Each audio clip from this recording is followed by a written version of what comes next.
Hey guys, it's John V here with PhoneArena.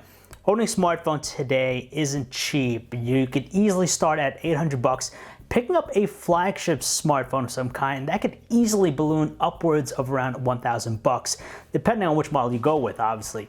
Now, not everyone can have that type of disposable income, so if you're looking for something a lot more affordable, then we have something right here for you. So in this video, we're gonna be talking about some smartphones that you could buy right now that are under 500 bucks.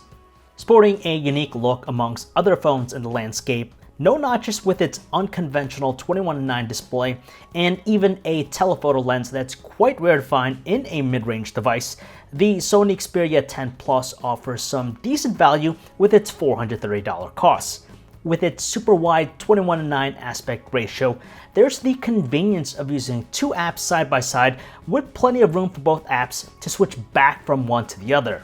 Sony has struggled in the high-end segment of the market, so it's nice to see that the Xperia 10 Plus managed to be a very different mid-range offering from what we've seen in the past out of Sony. It may be one of the pricier options on this list, but it's also the newest one to hit the market. The Z series was once the flagship line in Motorola's portfolio, but the Moto Z3 turned out quite different than its predecessors, choosing to stick with the Qualcomm Snapdragon 835 chipset in favor of the Snapdragon 845 that all other flagships at the time of its launch were offering. Now, despite this, the Moto Z3 is notable for being the first smartphone to be 5G capable through the help of the forthcoming 5G Moto mod that will be available very soon. On top of that, the Moto Z3 still delivers great battery life, features a solid looking design, and a camera that produces solid results. If the tease of 5G connectivity has you salivating, then the $480 cost of the Moto Z3 shouldn't be too tough to swallow. It's only a matter of time too before it'll be sipping the significantly faster speeds of 5G connectivity. Would you believe that the Apple iPhone 7 is still sold by many of the major wireless carriers in the US? Having been released back in the fall of 2016, it manages to make our list because of the value it manages to offer at $450. It's the cheapest iPhone that you could still buy for brand new and still offers everything that makes an iPhone great. From its speedy performance, premium construction, colorful display, and a camera that's still relatively sharp at taking all sorts of photos, the iPhone 7 is still in contention even 2 years after its initial release. And like we said, many of the wireless carriers still have it in stock for brand new, so the $450 cost is more than justification for it to make this list.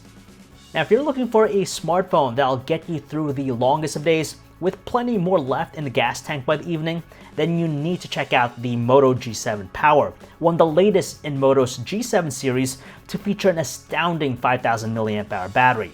Now, our own in-house testing has proven that it's a longevity beast, easily demolishing other smartphones by lasting almost double the time. And when you factor in its super affordable cost of $250, it's really hard not to think about picking it up, especially if battery life is high on your priority list. Furthermore, the design has evolved so it looks like and feels like a premium device. The only smartphone with a physical keyboard to make this list, a rarity in itself, the BlackBerry Key 2 Ellie comes at us with a design that's very similar to its sibling in the Key 2, but with slightly watered down specs. Basically, you're getting a Snapdragon 636, 4GB of RAM, 64GB of internal storage, and a 3,000 mAh battery. Seriously though, you probably won't notice a difference because the end result is a smartphone that's been bred for productivity thanks to its keyboard. And when you factor in the $430 it can be fetched for right now through various online channels, it's really something worth considering if you desperately want the tactile response with typing. Motorola unleashed a total of 4 brand new phones in its affordable Moto G series of smartphones.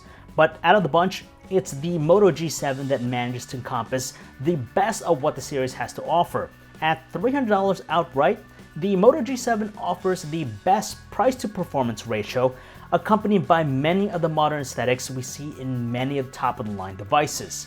Take for example its premium look and feel with its metal meets glass construction, an all-screen looking display with a teardrop notch, the rear-mounted fingerprint sensor, and a dual camera in the rear. You get all of that, including a nifty headphone jack for a mere $300, and that's one solid package in our books. Having been launched over the fall, the Nokia 7.1 is still a relatively competitive mid-range smartphone, combining a premium design with a price to die for. Sporting an aluminum body sandwiched by pristine glass on the front and back, the Nokia 7.1 also features all the comforts of today's modern smartphone. For US consumers, it's without a doubt a refreshing change from the usual staple of smartphones in circulation each year from typical manufacturers like Apple, Samsung, LG, and Motorola. For the $350 you'll fork over to pick it up, you're getting a dual camera system with Zeiss optics, the Android One experience, a Snapdragon 636, 4GB of RAM, a sharp-looking 5.84-inch Full HD Plus display, and native HDR10 support. At $800, it's a promising smartphone with all the trimmings of any flagship with an emphasis on gaming.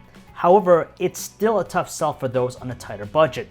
But what if I told you that the Razer Phone 2 can be fetched for $500?